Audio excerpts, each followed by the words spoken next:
Here for this, this is a book launch for wild fiction essays by Amitav Ghosh, the winner of the Gyanpith Award. He writes very well. I've read a couple of books by him. One is The Hungry Tide. These are the essays. And in praise for Amitav Ghosh, it's written, "We owe a great debt to Ghosh's brilliant mind, avenging pen and huge soul. Urgent, beautiful, and far-reaching, it should be essential reading," it says. This is the Times Literary Supplement. And consistently stimulating, says the Guardian. On the great day arrangement. Then, he has surpassed many historians in his ability to synthesize wealth of research with remarkable intellectual clarity. The Times on Smoke and Ashes. And that is the ISBN number for you to see. So I'm reading the inner jacket. Here you can see that the wild fiction brings together Amitav's extraordinary writings on subjects that have obsessed him over the last 25 years. Literature and language, climate change and the environment, human lives, travel and discoveries, the spaces that we inhabit and the manner in which we occupy them is a consistent thread throughout this striking and expansive collection. I'm here at the India International Center for his lecture, Dr. Amitav Ghosh's lecture. He's a well-known writer, recipient of the Gyanpith Award in 2018.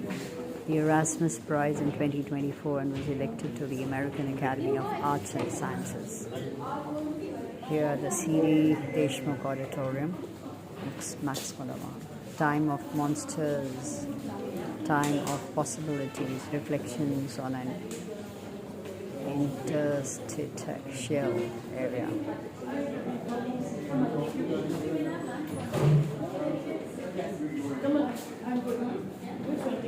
Well, it's a full hall. Let's see if I get some place to sit, or maybe I'll just push up. That's it.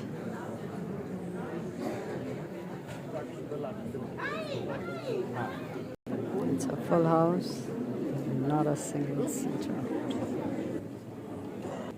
Oh, that's Amitav, the great thinker, I should say. Writes so well. Researched books. The man himself.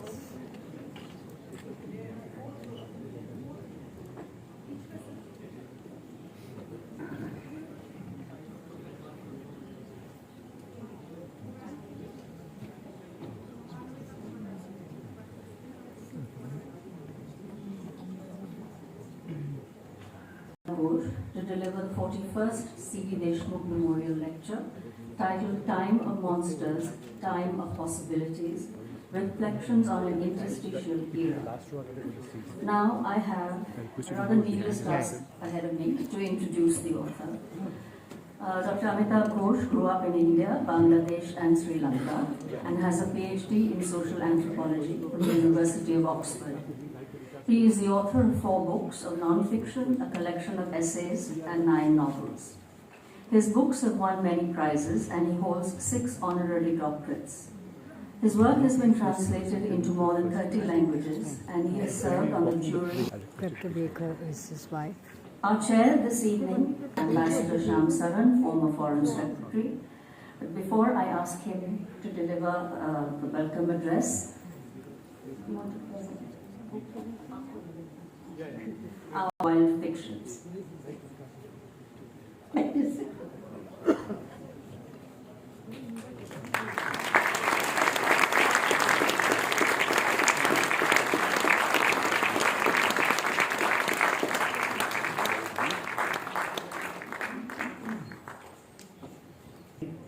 Welcome to the annual C.D. Deshmukh lecture. I acknowledge the presence of our life trustees, members of the Executive Council, the Director of IISc and its Secretary.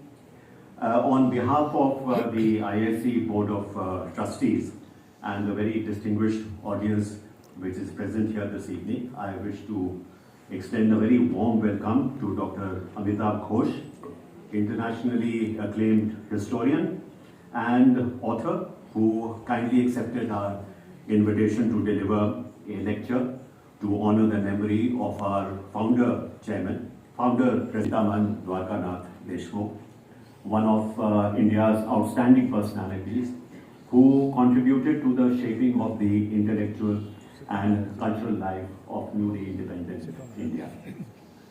Dr. Deshmukh had a deep interest in philosophy, in comparative religion.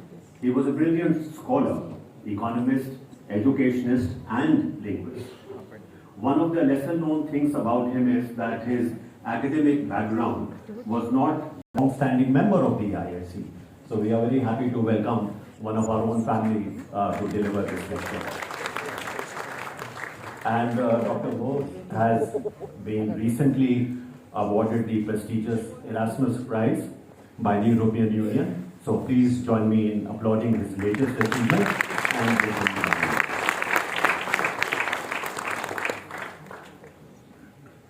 now, several of his seminal writings penned over the last 25 years. These essays cover an extraordinary range of subjects and reflect his erudition, meticulous research, and unique perspectives which underlie all his commentaries, and above all, the passion with which he weaves together his compelling narratives. I have no doubt that Wild Essays will be as much of a bestseller as his other remarkable books have been. Congratulations, Amitav, on the launch of Wild. The title of Amitav's lecture this evening is Time of Monsters, Time of Possibilities, Reflections on an Interstitial Era. It is an evocative and intriguing title. It draws appropriately from the writings of the Italian Marxist philosopher Antonio Gramsci, who was also the founder of the Italian Communist Party. Gramsci lived in the tumultuous interregnum between the two world wars, which he described as a time when, and I quote, the old world is dying and the new world struggles to be born. Now is the time of monsters, unquote. Of course, the monsters that Gramsci had in mind were the fascist movements in Europe of the time. They were occupying the political and ideological spaces which were in a sense left vacant because of the weakened British Empire, the French after the First World War, very destructive First World War. It may be easy to see why Amitav considers our present as an interstitial point in history, as we witness runaway technological advance, in particular artificial intelligence, blurring the distinction between the real and the virtual, and when the very notion of being human is being shaken to the core. But I'm sure that Amitav will be able to tell us why he remains optimistic about the human condition. I think the possibilities he has in mind would be very different from those which artificial intelligence evangelists seduce us with. In any event, we look forward to a most stimulating interaction this evening with one of the most probing and perspective thinkers of our time. I will now invite Amitav to please deliver his lecture. Thank you. IISc, and thank you all for coming. This place has played a very important part in my intellectual life. Throughout my college years and afterwards, the IISc was the only place where you could go really for any kind of exchange of ideas, and so it's played a very major part in my life. So I was. It was very wonderful to be asked to deliver this lecture, and I'd like to begin by thanking Mr. Shyam Saran for inviting me to do this, especially because this lecture is named after a towering figure in Indian finance and economics, a man who left an indelible mark on the nation's economic landscape. As India's first finance minister, C.D. Deshmukh navigated the challenges of the post-independence era, laying the foundations for India's future development. However, Deshmukh's legacy transcends national boundaries. He was a key participant in the historic Bretton Woods Conference in 1944, which played a very important role in defining the era that is now lurching towards its end. This era is indeed the subject of many of the essays in my book, in my just released book, Wild Fictions, which is a collection of pieces written over the last quarter century and slightly more, actually. When I think back to my work over the last 25 years, I feel that what characterizes it most of all is the sense of bearing witness to a rupture in time, of chronicling the passing of an era that began 300 years ago in the 18th century. This was, of course, the period that saw the birth of modernity and industrial civilization, in which, under the leadership of the British Empire, the West tightened its grip over most of the world, culminating ultimately in the emergence of the United States as the planet's sole superpower. Starting from the collapse of the Soviet Union, the unipolar moment peaked at the turn of the millennium and then ran into a series of profound shocks starting in 2001. In the summer of 2001, I was scheduled to deliver a lecture in Colombo in memory of Neelam Tiruchelvam, the eminent Sri Lankan lawyer who had emerged in the course of the country's long civil war as the most prominent liberal voice within the Tamil community. As a voice of moderation, Tiruchelvam was a target for extremists, particularly for the liberation tigers of Tamil Eelam, and his life ended tragically in a gruesome car bombing on July 29, 1999. My talk was scheduled for the second anniversary of Neelam Tiruchelvam's death, but 5 days before that date, on July 24, 2001, the LTTE carried out what was then the boldest and most spectacular act of terrorism that the world had yet seen until then. 14 suicide commandos attacked Colombo's international airport, killing 7 soldiers and destroying or damaging 26 aircraft, including several fighter jets. The next day, pictures of the airport with burned and crippled planes strewn across the runways appeared on TV and computer screens around the world. The next few days passed in great uncertainty for me because I didn't know whether I would be able to travel to Colombo or not. I was determined to go if at all possible because I felt that this was a time when it was urgently necessary to remember a man like Neelam Tiruchelvam. Fortunately, flights resumed over the intervening days, so I was able to travel to Colombo as planned. And I remember vividly the spectacle that greeted me when my plane landed. The burnt-out shells of planes and helicopters were littered everywhere, and some of them had even melted into the tarmac. That airport was not new to me. I had lived in Colombo as a child in the 1960s, when Sri Lanka was the most advanced nation in the Indian subcontinent, with the highest literacy rates, the best health services, and so on. To look around that airport with its charred wreckage was to know that the teleology that had sustained modernity, with its promises of never-ending growth and progress, were delusions. 6 weeks later, on September 11th, 2001, I was in Brooklyn with my family. It was an important day for us because it was the beginning of the school year, and my 10-year-old daughter, Leela, was joining a new school, one that happened to face the World Trade Center from across the East River and Lower Manhattan. Early that morning, my wife dropped Leela off on her way to work and then went on to her workplace. So when the attacks began, my wife was a long way away in Midtown Manhattan. Meanwhile, I was at home with my 8-year-old son, Nayan. So when the city schools began to shut down, we set off together to bring my daughter home. I held Nayan's hand all the way because it would have been easy for us to be swept apart by the streams of people that were now pouring over the Brooklyn Bridge. The crowds included many people who worked in the financial districts of Manhattan. Their expensive business clothes were now coated with grey dust, and they were walking as if in a daze, stupefied by what they had seen. But they were the lucky ones. Later that day, we would find out that our friend and neighbor in Brooklyn, Frank DeMartini, was among the missing. I wrote an essay about Frank DeMartini just after 9/11, and it's a part of this collection. When we finally found Leela in the crowded foyer of her school, the first words she uttered were, "Baba, I saw it all through the windows of my history class." This turned out to be true.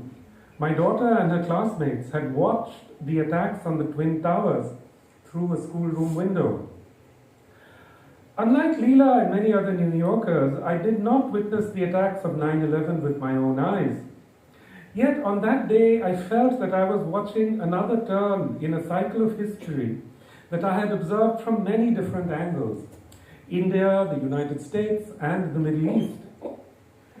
20 years before, as a doctoral student in anthropology, I had done my fieldwork in a couple of villages in Egypt's Beira province.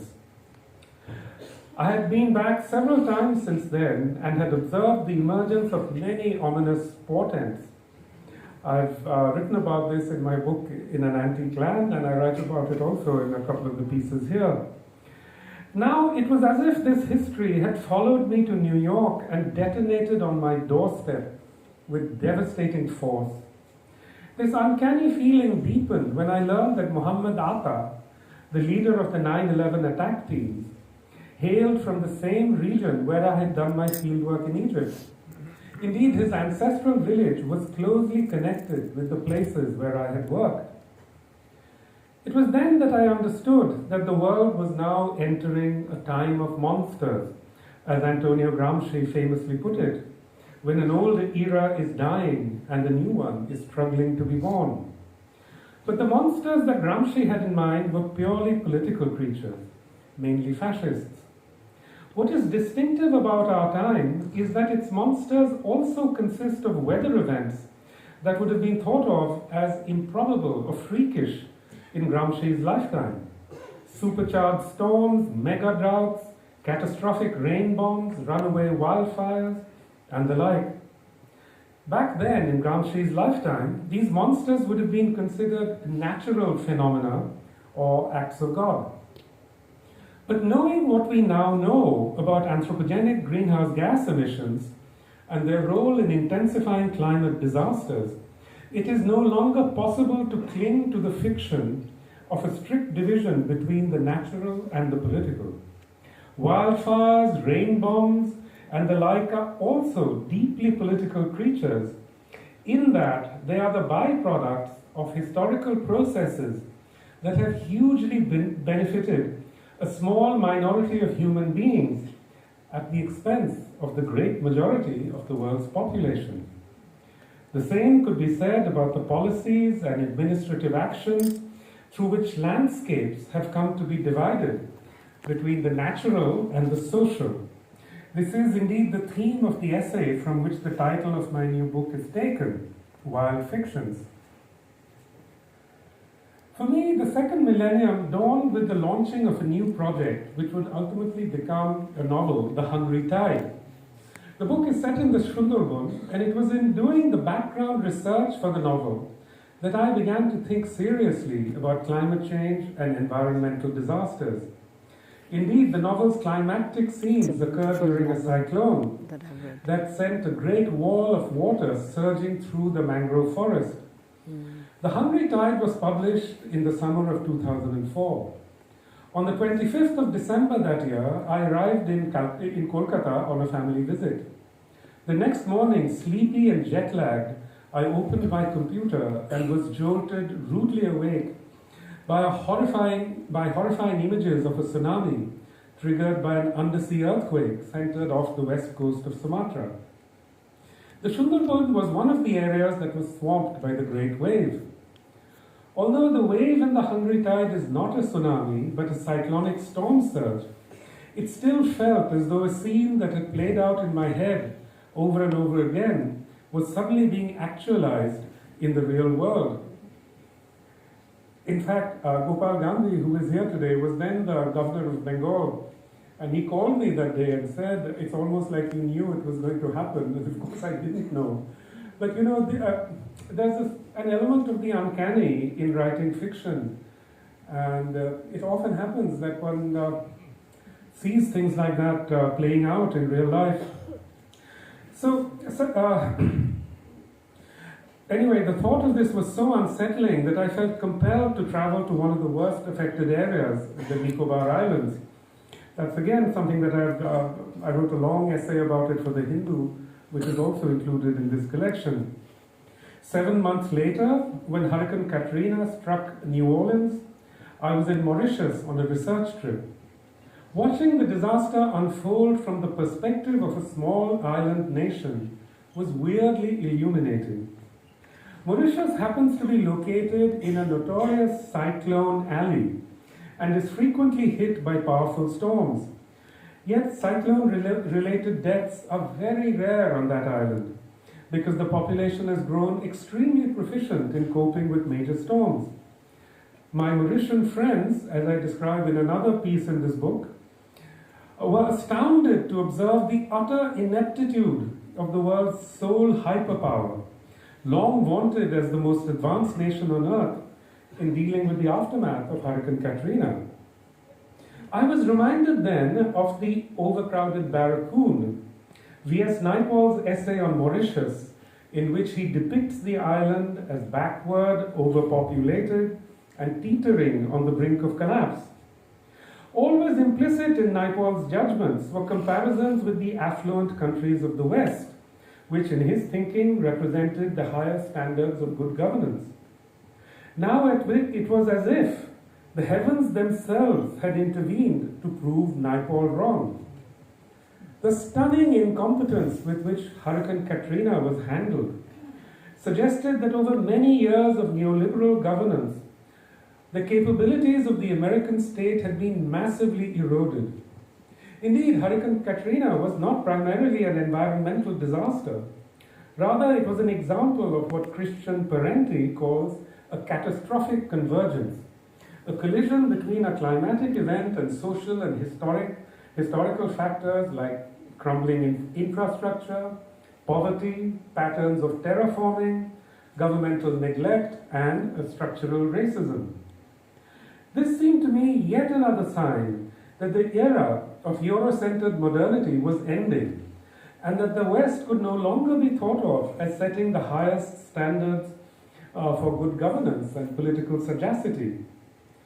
This impression would be confirmed again and again over the following years, during which the United States repeatedly sought to demonstrate its omnipotence as the world's sole hyperpower. But every one of the projects that it undertook during this time, for example, the occupations of Afghanistan and Iraq, ended in failure, ultimately rebounding on the West. A good example is the so-called European migrant crisis, which started after the intensification of the Syrian civil war in 2011. As tens of thousands of refugees from Syria, Afghanistan, and Iraq poured into Germany and other European countries, migration became an explosive political issue, destabilizing governments and contributing substantially to Britain's exit from the European Union. Today, the issue of migration continues to roil politics in the West, leading to an upsurge in support for demagogues and right-wing movements. Driving the ascendancy of these neo-fascist movements is a myth of victimhood, in which affluent countries are seen as the aggrieved parties resisting invasions by black and brown foreigners. Yet the fact is that the preconditions for these mass migrations were created by none other than the West itself, with the multiple invasions and regime change operations that it launched across the world, while it was reveling in the delirium of the unipolar moment. The Cold War ended so abruptly and in such a fashion that the American political class came to be convinced that the US had achieved absolute and permanent geopolitical supremacy and that its paramountcy would never again be challenged. This, combined with the booming successes of Silicon Valley, created a hubris in the United States, and indeed in the collective West, that surpassed anything that had existed even in the glory days of European imperialism.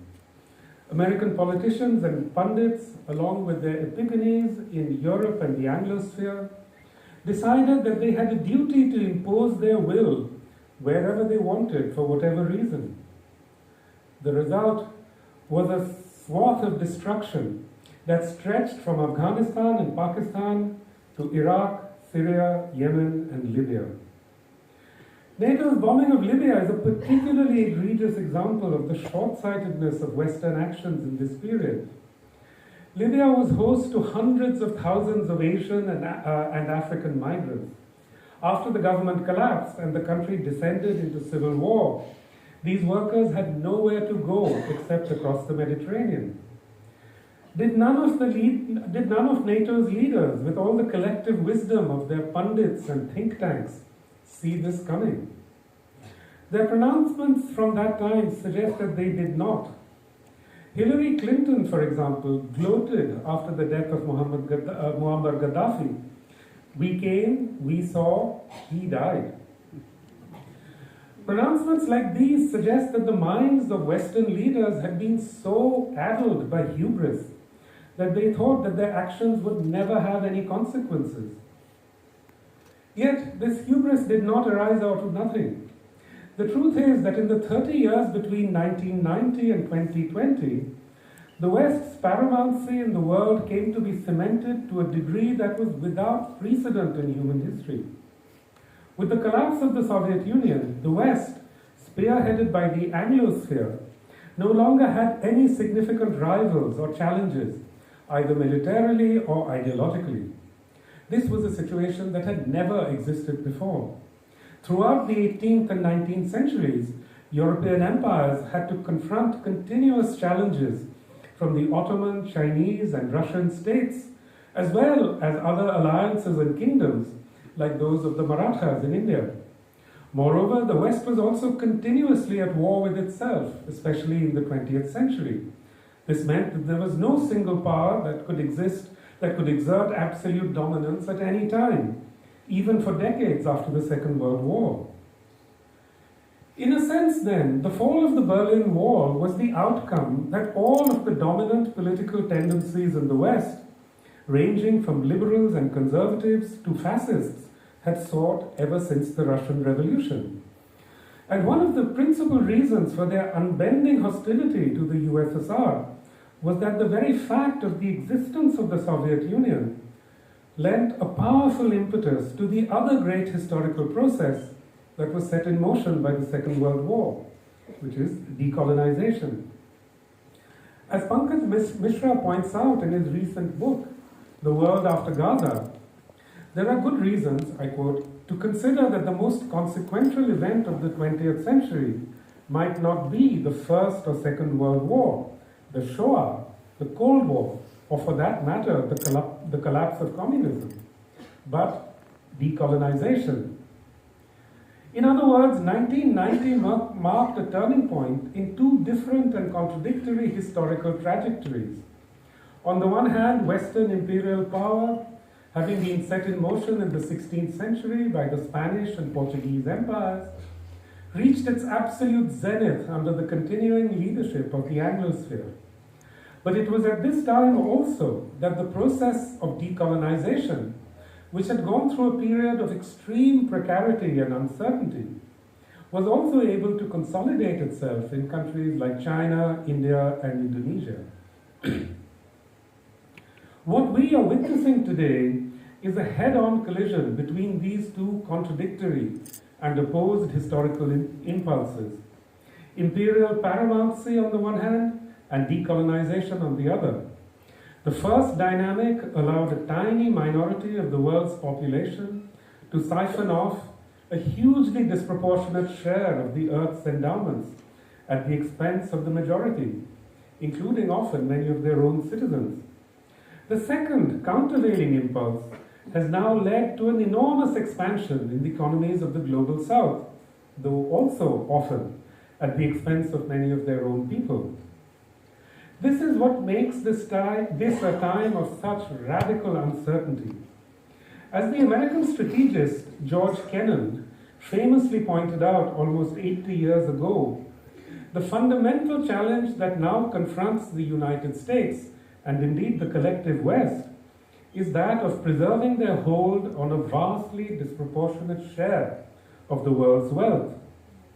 But what made this disparity possible was the enormous gap in military tactics and technology that opened up between the imperial core and the periphery over centuries of colonialism. Today, even though the West is responsible for 75% of the world's military spending, this gap is closing fast, and in many respects has already closed. Now even an impoverished country like Yemen can disrupt global trade with a few homemade missiles.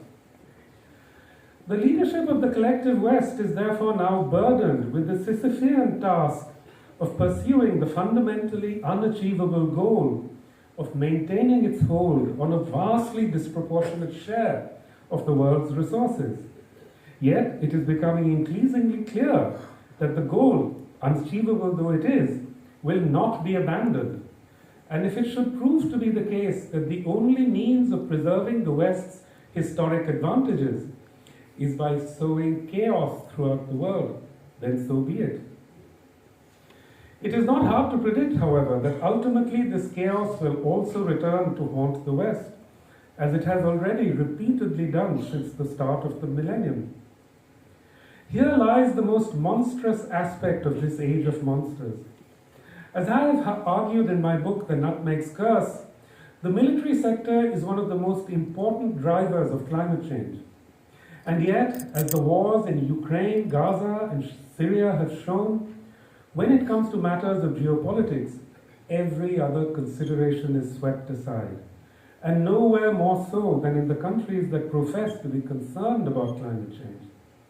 And ironically, these are none other than the status quo powers of the West, which also happen to be responsible for the vast bulk of the world's military spending.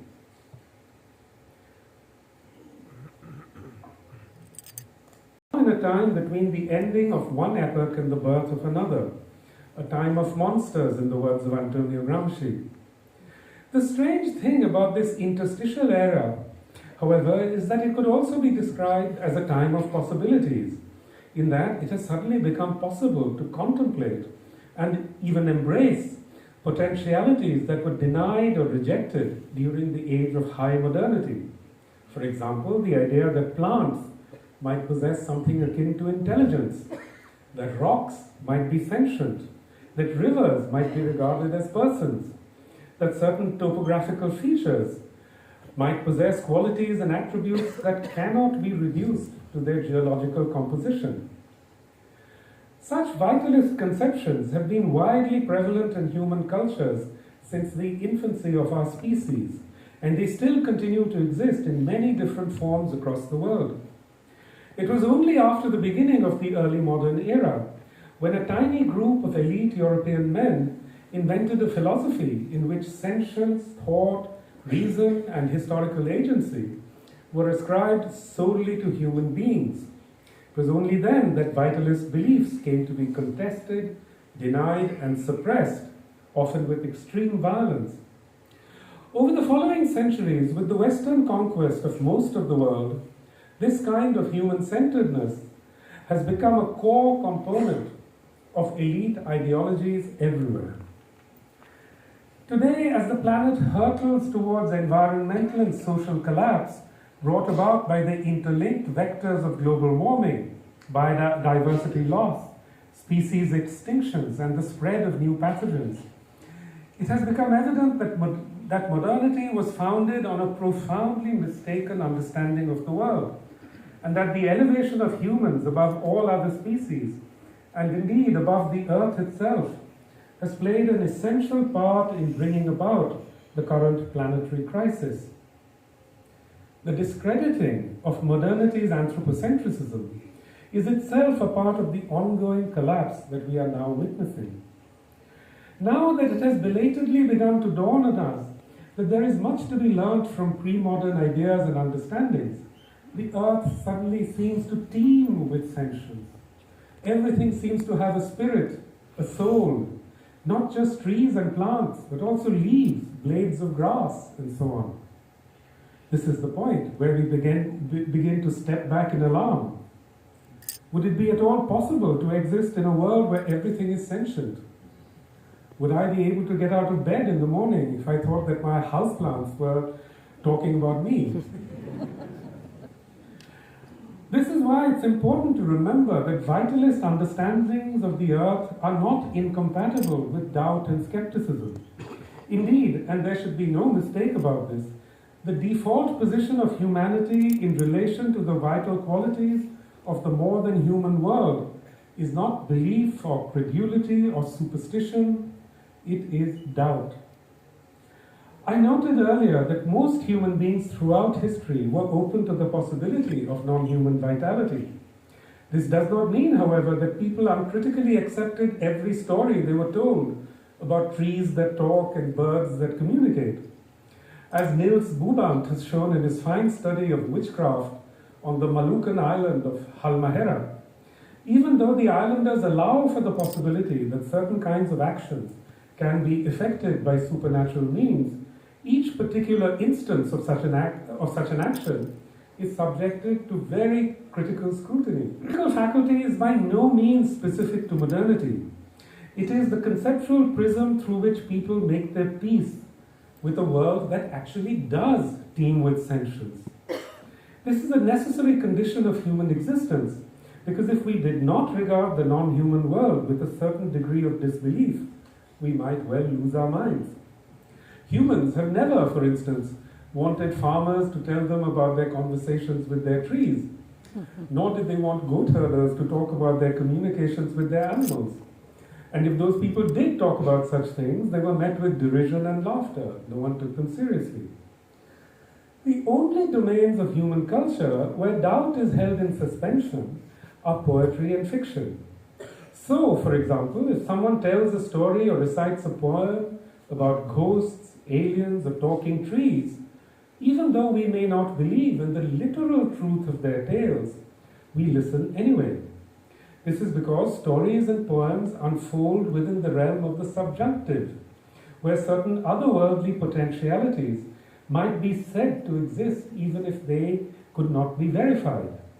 That is why there is no better way of imagining the possibility of non-human sentience than through stories and poems. This was something that Acharya Jagadish Chandra Bose, the first scientist to systematically study plant sentience, understood very well. As is well known, Jagadish Chandra Bose was a Bengali physicist who did pioneering work on electricity and magnetism, leading to the development of the coherer, a highly sensitive instrument which played an important role in Guglielmo Marconi's invention of wireless telegraphy. Bose's contributions to wireless communication were widely recognized, and he was awarded the Royal Society's Medal in 1900. However, Bose's true passion lay in the study of plant life. He believed that plants possessed a form of sentience and that they could respond to stimuli much like animals do. To investigate this hypothesis, he devised ingenious experiments that measured the electrical responses of plants to various stimuli, such as light, touch, and sound. Using innovative devices of his own invention, one of which was called the crescograph, Ghosh showed that plants emit electrical impulses that are strikingly similar to those of animals. He demonstrated also that plants can experience stress and fatigue, and that they can even die from shock. Bose was, of course, doing this work at the start of the 20th century, when high modernity was in the ascendant. His findings ran so much against the grain of the prevalent materialist dogmas that they were met with shock and astonishment in Europe.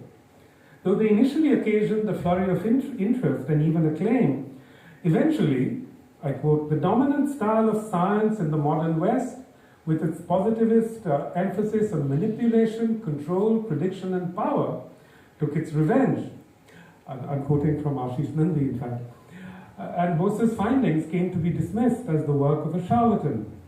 In India, however, Acharya Jagadish Chandra Ghosh continued to be revered, perhaps because the idea that plants were sentient seemed like simple common sense to most Indians.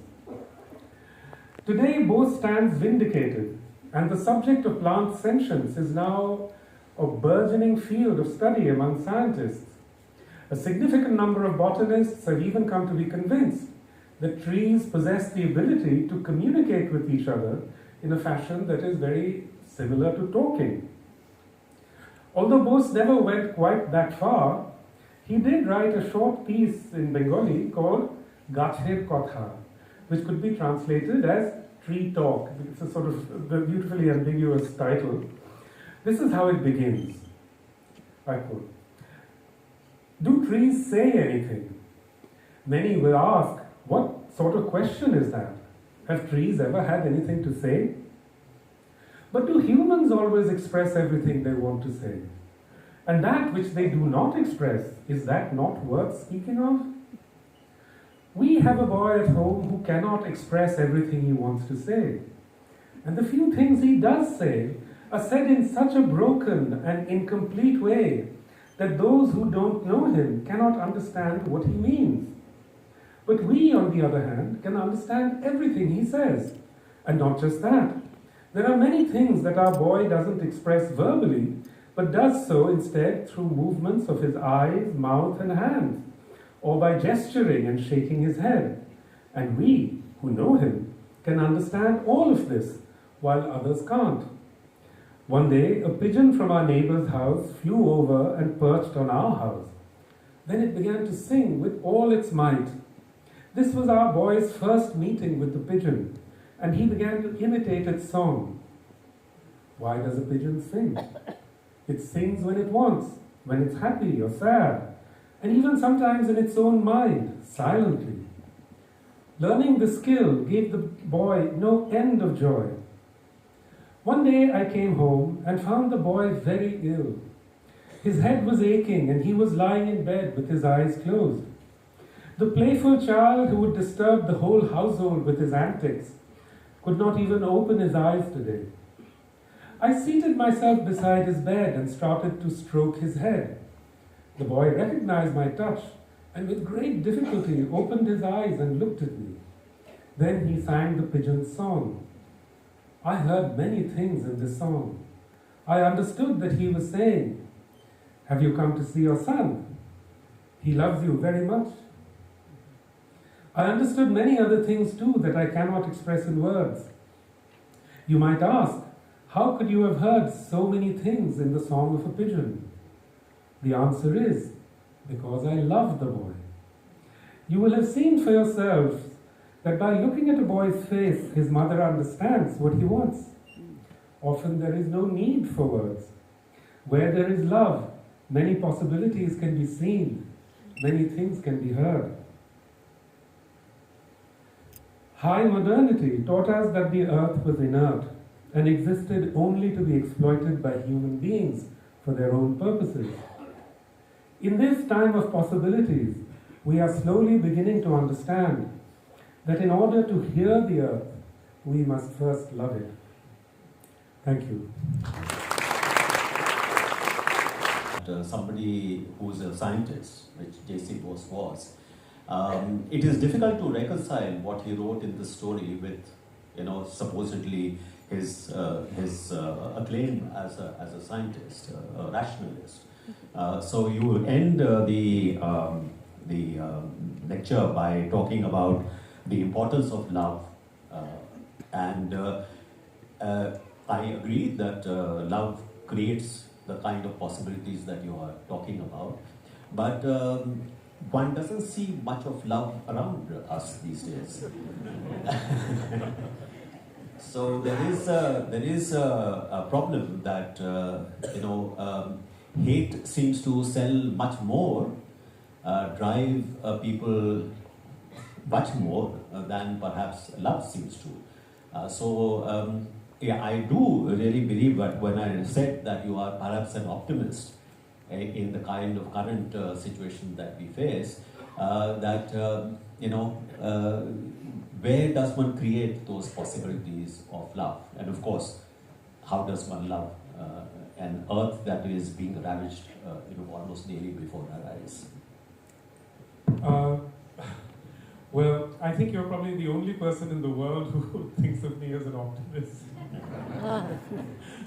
Because the way, when I look around myself, I mean, I think things are just getting worse and worse, and you can see it's not even a question of the way things are right now, it's a question of the trajectory, it's the trajectory which looks really, really grim. And the reason that the trajectory looks so grim is precisely this, that what high modernity taught us was really to pay no heed to the world around us, to other beings, to the rest of the world. And I think that, if we are going to make any peace with what is around us, it would have to be by a process of unlearning, of uneducating ourselves into the ideologies that have been communicated to us through, Yeah, so we know what to do.